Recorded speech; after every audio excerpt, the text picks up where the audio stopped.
হ্যাঁ, কোনো চালু থাকা সামাজিক প্রকল্প বন্ধ হচ্ছে না।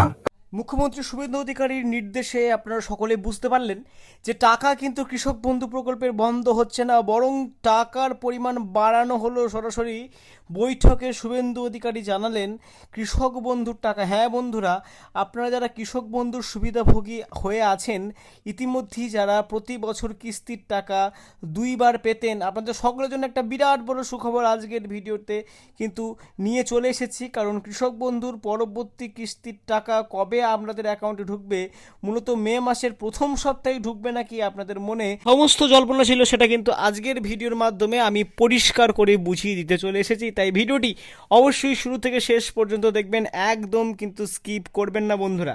কৃষক বন্ধুর টাকা বৃদ্ধি সম্পর্কিত, এছাড়াও কৃষক বন্ধুর টাকা দেওয়ার অনেক কতগুলি নোটিশ সম্পর্কে আজকের এই বিস্তারিত ভিডিওর মধ্যে আলোচনা করব। সবাই কিন্তু টাকা পাবেন না, কোন কোন কৃষক টাকা পাওয়া থেকে বঞ্চিত থাকবেন, স্ট্যাটাসের পরিবর্তন হওয়ার ফলে কোন কোন ডকুমেন্ট আপলোড করতে হবে, হ্যাঁ বন্ধুরা, ডকুমেন্ট কোন কোন আপলোড করতে হবে তবে আপনারা টাকা পাবেন, কোথায় আপলোড করবেন, কবে টাকা পাবেন, সব কিছু কিন্তু আজকের বিস্তারিত ভিডিও আলোচনা করতে চলেছি। তো আবারও বলছি, ভিডিওটি শুরু থেকে শেষ পর্যন্ত দেখবেন, একদম কিন্তু স্কিপ করবেন না। স্কিপ করলে হয়তো আপনি টাকা পাওয়া থেকে বঞ্চিত হতে পারেন। আজকের ভিডিওটি শুরু করার আগে আপনি পশ্চিমবঙ্গের কোন জেলা থেকে আমার এই ভিডিওটি দেখছেন অবশ্যই কমেন্ট সেকশনে লিখে জানাতে ভুলবেন না। সেক্ষেত্রে সরাসরি রিপ্লাই কমেন্টের মাধ্যমে আপনাকে জানিয়ে দেবো আপনার অ্যাকাউন্টে কৃষক বন্ধুর টাকা ঢোকার ঠিক কবে নাগাদ সম্ভাবনা আছে। চলুন আজকের ভিডিও সরাসরি মূল অংশে যাই। শুরুতে কি বলছে, কৃষক বন্ধু প্রকল্পে নতুন নিয়মের ইঙ্গিত, উপভোক্তাদের জন্য ভেরিফিকেশন বাধ্যতামূলক হতে পারে। Staff reporter, Kolkata. রাজ্যের কৃষকদের জন্য চালু কৃষক বন্ধু প্রকল্পকে ঘিরে নতুন আপডেট সামনে আসায় জোর আলোচনা শুরু হয়েছে বিভিন্ন মহলে। প্রশাসনিক সূত্রের খবর, কৃষকদের আর্থিক সহায়তা প্রদান চালু থাকলেও এবার সুবিধা দেওয়ার আগে উপভোক্তাদের তথ্য যাচাইয়ের ওপর বিশেষ গুরুত্ব দেওয়া হতে পারে। ফলে বহু কৃষকদের মধ্যেই প্রশ্ন উঠেছে, নতুন নিয়মে কি ফের চালু হচ্ছে প্রকল্পের সুবিধা?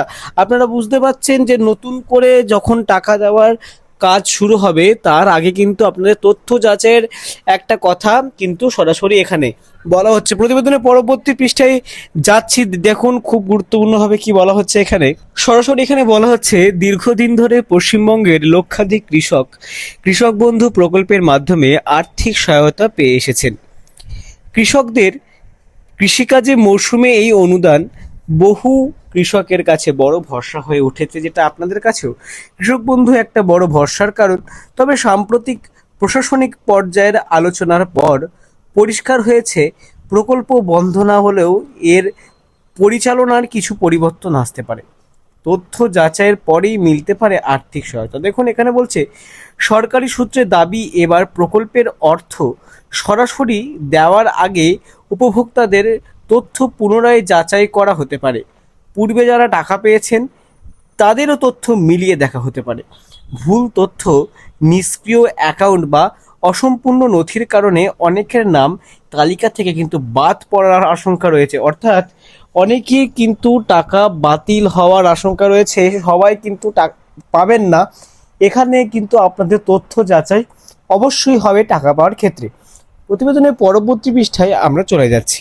দেখুন খুব স্পষ্টভাবে যেসব তথ্য বিশেষভাবে যাচাই করতে হতে পারে, ভোটার তালিকায় নামের উপস্থিতি, ব্যাংক অ্যাকাউন্ট সক্রিয় না থাকা, আধারের সঙ্গে ব্যাংক সংযুক্তি কিনা, ডিপিটি সক্রিয় আছে কিনা, নথিতে দেওয়া ব্যক্তিগত তথ্য সঠিক আছে কিনা, প্রশাসনের বক্তব্য প্রকৃত কৃষকদের কাছে সরাসরি সহায়তা পৌঁছে দিতে কিন্তু এই ব্যবস্থা। এখানের মধ্যে যে পয়েন্টগুলো বলা হচ্ছে, এই পয়েন্টগুলো সক্রিয় অবশ্যই থাকতে হবে আপনাদের টাকা পাওয়ার ক্ষেত্রে, তবেই কিন্তু আপনাদের অ্যাকাউন্টে টাকা পাওয়ার সম্ভাবনা থাকবে, নয়তো কিন্তু থাকবে না। এরপরে দেখুন, পুরনো উপভোক্তাদের জন্য স্বস্তি।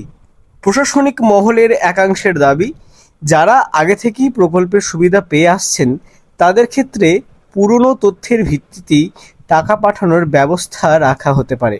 ফলে সবার নতুন করে আবেদন করার প্রয়োজন নাও পড়তে পারে। তবে নতুন কৃষকদের জন্য আলাদা আবেদন প্রক্রিয়া চালু হতে পারে।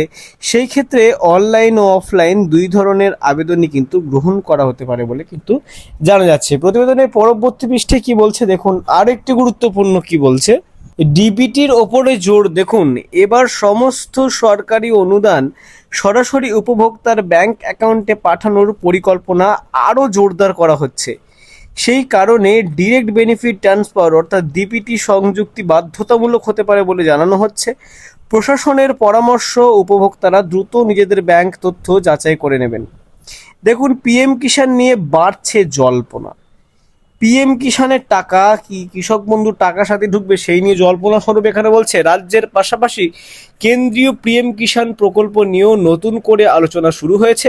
বর্তমানে এই প্রকল্পে কৃষকরা বছরে 6,000 টাকা পান। বিভিন্ন মহলে আলোচনা ভবিষ্যতে অনুদানের পরিমাণ বাড়তে পারে, যদিও সরকারি স্তরে এখনো কোনো চূড়ান্ত ঘোষণা কিন্তু করা হয়নি বন্ধুরা। দেখুন, কেওয়াইসি না থাকলে আটকে যেতে পারে কিস্তি। কৃষকদের উদ্দেশ্যে সতর্কবার্তাও জারি করা হয়েছে। যাদের কেওয়াইসি বাকি, আধার লিঙ্ক সম্পূর্ণ হয়নি অথবা ফার্মার রেজিস্ট্রি আপডেট হয়নি, তাদের ভবিষ্যতে কিস্তি পেতে সমস্যা হতে পারে বলে আশঙ্কা প্রকাশ করা হচ্ছে।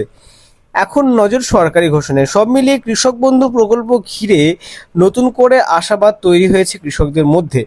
প্রকল্পের কাঠামোতে কিছু পরিবর্তনের সম্ভাবনা থাকলেও সরকারি সহায়তা বন্ধ হচ্ছে না বলেই প্রশাসনিক মহলের ইঙ্গিত। তবে চূড়ান্ত সিদ্ধান্ত, আনুষ্ঠানিক বিজ্ঞপ্তির দিকেই এখন তাকিয়ে রাজ্যের কৃষক সমাজ।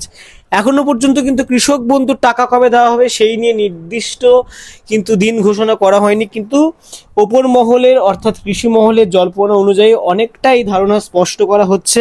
কৃষক বন্ধুর টাকা কিন্তু খুব শীঘ্রই আপনাদের অ্যাকাউন্টে ঢুকতে চলেছে। তা কিন্তু আর বলতে দেরি রাখে না, সেই ইঙ্গিত কিন্তু আর আপনাদেরকে কিছু বলতে দেরি রাখে না। তাই অবশ্যই টাকা পেতে হলে আমার চ্যানেলটিকে অবশ্যই সাবস্ক্রাইব করে রাখুন, কারণ টাকা পাওয়ার সবথেকে গুরুত্বপূর্ণ নোটিফিকেশনটি আপনার কাছে সবার আগে পৌঁছে দেবো। তাই চ্যানেলটিকে অবশ্যই সাবস্ক্রাইব করে রাখবেন। আজকের ভিডিওটি এই পর্যন্তই। ভিডিওটি যদি তথ্যমূলক আপনার মনে হয় তাহলে অবশ্যই ভিডিওটিকে একটি লাইক করে দেবেন।